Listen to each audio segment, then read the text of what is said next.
where were you? Because you weren't shirtless in the Bahamas, I assume. You were a little closer to home.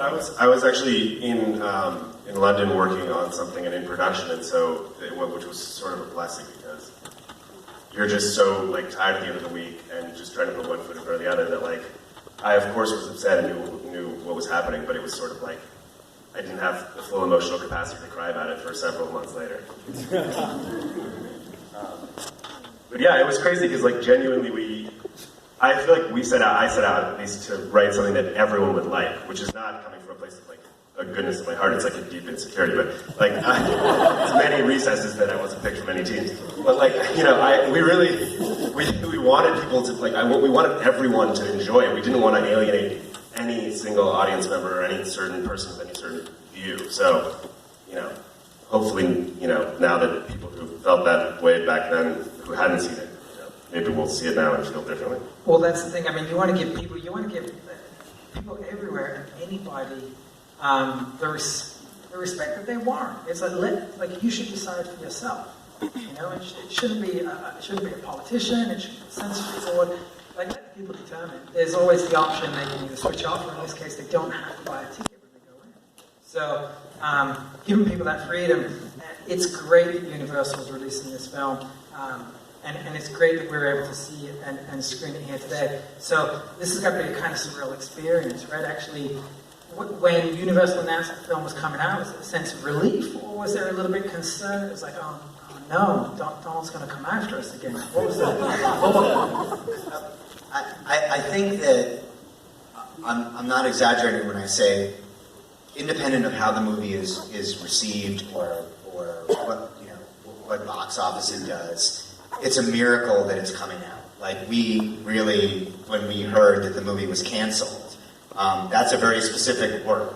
Canceled. It's not delayed. It's not postponed. So there was a real sense of finality to it, and we all understood why that decision was made when it was made. So when we got the call, sort of towards the end of January, from Jason, buddy, I got good news and bad news. Like the fact that the movie was back on again was sort of like, oh wow. And so the fact that we're sitting here in an actual movie theater with an audience that has seen this thing and loved it. Thank you guys.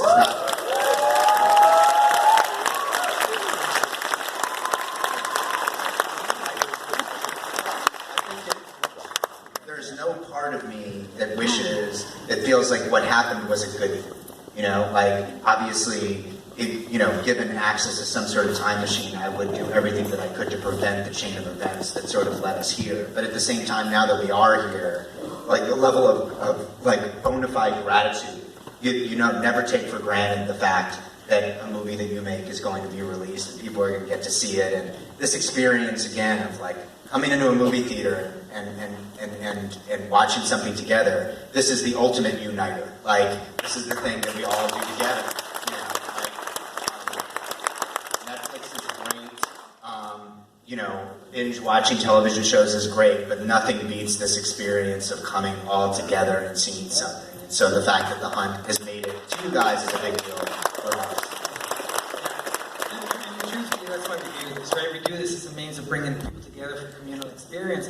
There's nothing like 600 people screaming, yelling, clapping, loving Go Well the Pig. Like that's the way that this film should be viewed. Throw it to the audience. Of course, Gentleman right there. And let's talk about The Hunt. These guys have got incredible careers, but let's talk about this. Yeah. My question for you two is, what's your advice for students in college who are studying screenwriting? So, question for the audience: what is your advice for students who are studying screenwriting? I'm so old I don't even remember college. So Nick, you should probably take this one. But I'd say very, very quickly, in all seriousness, like read lots of screenplays. That's like it's a different experience than watching a movie that you love. Is to actually just read lots of scripts, bad ones too. You can learn just as much from a bad script as you can from a good one. Yeah, I mean, I would just add to that I think that writing something, finishing it, writing something else, finishing it, writing something else is a much better way to improve as a writer than trying to perfect one thing. Don't let one thing linger and take up all your your writing time and your mind space. Like, finish it, do something else, come back to it if you want to, but like only through sort of iterating and doing different projects, I think, will you sort of start to see that rapid improvement. And you will get better. Like, it's really like, you know, everyone's first 5 scripts suck. So. The other thing you gotta do is you've gotta write lines like, let go, you fucking snowflake. Whose was that, by the way? Did you, as you were writing, were you literally just coming up with zingers and you're like, oh, I gotta find a place to put that in? We did like, you know, we were like, we wanted to be cognitive of what people's last words were. So the idea that Athena's last word would be whoops, or that character's last. What did we end up naming her? The woman who dies on the spikes. That's sexy. Yeah, that's sexy. That's sexy. The sexy part gets blown off. It just says that, yeah. That's a screenwriter too, my friend. Next question, right here. Since the movie got now postponed and then it came out later, was there anything that got changed or got taken out or that they do differently? Okay, a question for the audience, yeah. So a gentleman asked, since the movie was postponed, was anything changed between the cut you were working with before and what we saw on the screen tonight? We did not change any of the movie. We did have a very surreal conversation where the scene where Athena gets fired and she's saying it was a joke, and but we were saying, are people going to believe that we actually shot this scene before? Like we started saying these same things ourselves. It had like sort of a meta-ness, so we did consider, you know, editing some of that stuff down. But at that point, we were like, you know, we'd be fools to have to change the movie in any material way whatsoever. So it wasn't sound mixed, but everything else was finished. Yeah, it would be disingenuous at this point to change the film. Like, it is what it is, and you don't want to disassemble any of the potency that you've got in there, you know, so... It's probably not too late for us to save Orwell the Pig. We've got 48 hours. We could just shoot like a Marvel movie, like post-credit scene where the pig's like hook twitches a little bit. I think that would probably appease you, you sick fucks. To be fair, Craig, Zoe, our director, did tell me many, many times, people, you can't kill the pig. They're gonna hate that when you kill the pig. And I was like, but it's the villains killing the pig, so you're gonna hate the villains, which is a good thing. He's like, you still can't kill the pig. And I was like, what if one of them is even upset about the pig? And he was like, finally I convinced him, but I guess I was very wrong. Listen to the gentleman right there in the cap, yeah. You said Jason Blum said I have good news and bad news. What was the bad news? Oh, Jason Blum called you good news and bad news. Oh yeah. You know, the film's coming back. What was the bad news? He asked me what did I want first, and I said I wanted the good news. Well, I think you said, like, just tell me, and he was like, no, you have to decide, but... I said I want the good news, and he said, I think they're gonna date the movie on March 13th. And I said, what's the bad news? He goes, it's a Friday. I think he was secretly delighted. He loves Friday the 13th. He will date his films like Loves it. He loves it. The Blum. Yeah. Yeah. First of all, I can't tell you how pissed I was when I heard this movie was canceled and how thrilled I am that it so my question is, back when all the hysteria was going on, there was actually an article about this type of a story, and that there's a history of a movie and a short story from like 100 years ago about a kind of that theme. Were you aware of those? Did that help to inform you or anything like that? So the question is about going all the way back, because in the 1920s, Most Dangerous Game was originally a book, there was a film in the 30s. There's also the Jean-Claude Van Damme epic Hard Target. Did any of that work influence this, inspire you?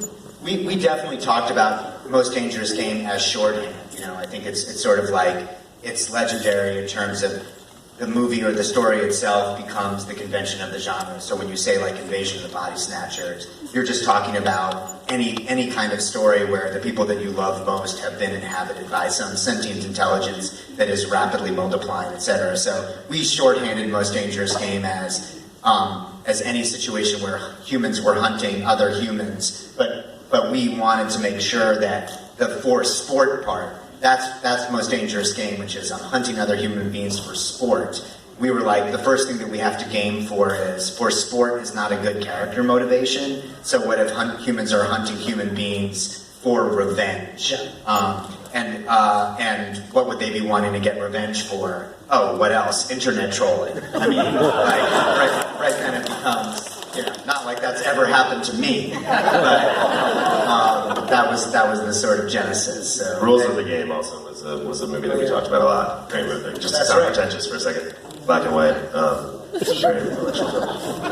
No, but that movie, there's a great sort of thing in that movie that I just love every time I see it, which is just like they have sort of all these sort of palace intrigue, like relationship-based problems with different couples and people cheating on each other, and then like this one guy just gets shot, and then they're sort of like, oh well, I guess that just sort of solves everything.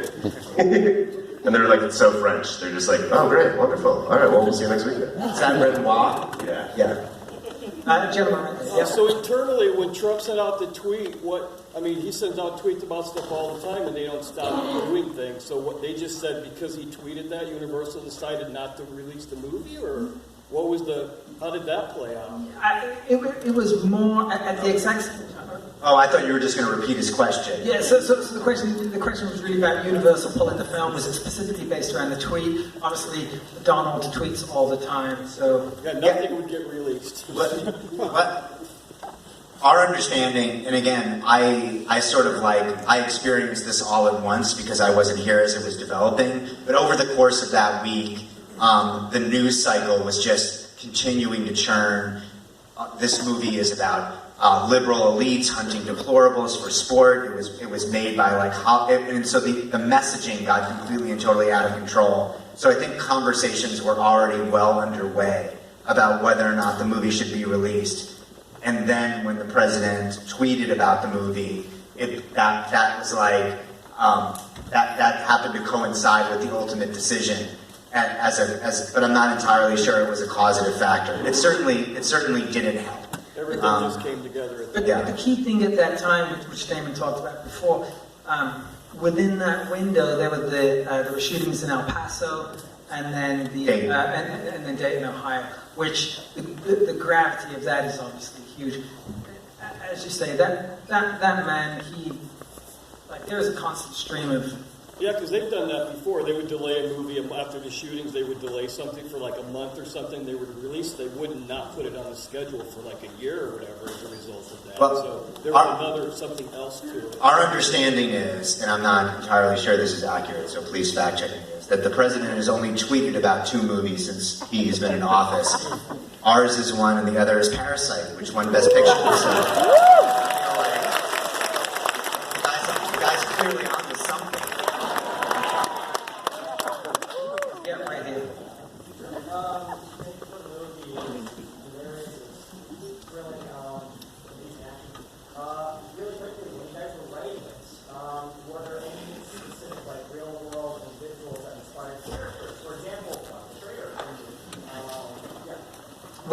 As you were writing the movie, were there any real life people either within your circles or larger than life characters out there that formed your character? Interestingly enough, you mentioned Don, and the reason that he was called Don is originally we wanted Don Johnson to do it, but then we cast him in Watchmen, and so back to Miami Vice. It's all about Miami Vice. But then we ended up with Wayne Duvall, who is absolutely fantastic. It's really amazing. My college girlfriend's mom was named Liberty, and she was lovely, but very Liberty-ish. And she once told me when I had a Coke, she said that's poison. That's poison. I don't know how happy she's gonna be. I don't know if she knows about this, but we'll see that. She's actually sat in the back right there. She's right now. So, good to see you. Gentleman right there in the middle. Yeah, great. We'll take one more after this. How did you get Hillary Swank involved in this? Hillary Swank. Can we actually lift that up a little bit? So the question was, how did you get Hillary Swank involved? Well, it's awesome. Why wouldn't she? But the rest of the cast as well. In particular, Betty, who plays Crystal. She is Betty Gilpin, right? And so bringing the two of them together is so awesome. And it's just such an immense battle between the two of them. because you were a producer on the film as well, so how involved were you with the casting, and then this gentleman's question, Hillary's involvement, and then we were both, we're both producers on the movie, as is Craig, and Betty actually, Craig had worked with her on an episode of American Gods, and I was a huge fan of Glow, and he was like, what about Betty Gilpin? And we were like, yeah, she's awesome. Will she read? And then she came in, and Craig emailed Nick and I with like a link. It was basically like, found her, and we just watched it, and it was the scene in the gas station when Rise of Smokes. Yes, and It was just like, that's the movie. yeah, she did like a little kind of like dance after she blows away Ma and Pa, and Oh my god, I got chills, which is fucked up. and it was love at first sight, and so then it was about casting the right Athena, and a big part of it was like we needed someone who had the physicality to really go toe to toe with Betty, who is obviously has all this fight and choreography training on Glow, but the idea of like we would need someone who can really fight, preferably someone who's won at least 2 Oscars. That would be our preference. It was her on Jennifer Lawrence. Yeah, and that was it. and it was sort of like, wow, wouldn't Hilary Swank be awesome? But like, and Blum was like, oh, buddy, yeah, got it, I got it for the first bounce. That's on Sundance right now. I'm gonna go find her. I'm gonna go to screen her right now. And they had some kind of relationship, and Produce P.S. I Love You. yes, Classic Blumhouse. That is a hard. that and like Tooth Fairy, Tooth so Fairy, far yes. out of the Venn diagram, but also Jason. But yeah, that's how it happened. And Hillary just came ready to play, Yeah. and this. Did she read it all, or you were like, no? Oh no, we just. I mean, she knows how to read. Yeah. But we offered her the movie, and then we sent her the script, and then we had to have a conversation. Because she was sort of like, is this supposed to be funny? I just want to make sure that you guys, because I thought it was funny, but if you guys are trying to be super serious, I'm not sure I'm right for this. And we're like, no, we're trying to be funny. And so she said yes. It's amazing how hard it plays as a comedy as well. I mean, like all throughout, there are these beats and there are lines that just, like, they ripped up the roof in this place, which is, I mean, I think for both of you, I get back to the comment I made earlier, like, it kind of allows you to let loose because you've got humor in your work, right? But this, like really rips.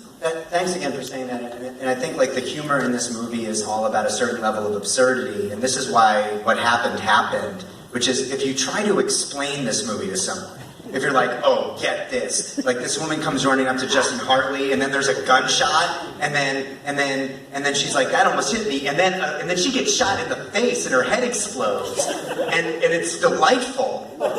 People look at you like you're sick, and I think this is where Craig as a director, but also like decisions as to how to costume Emma. Or the music is playing kind of Thriller, but a little bit broad, not quite like, all these decisions that are being made are slightly heightened. And that's where, again, to go back to when we first worked with Craig on International Assassin, which is like, when you explain those episodes to people in terms of what's happening in them, you sound like a crazy person. But somehow there's this weird comedic kind of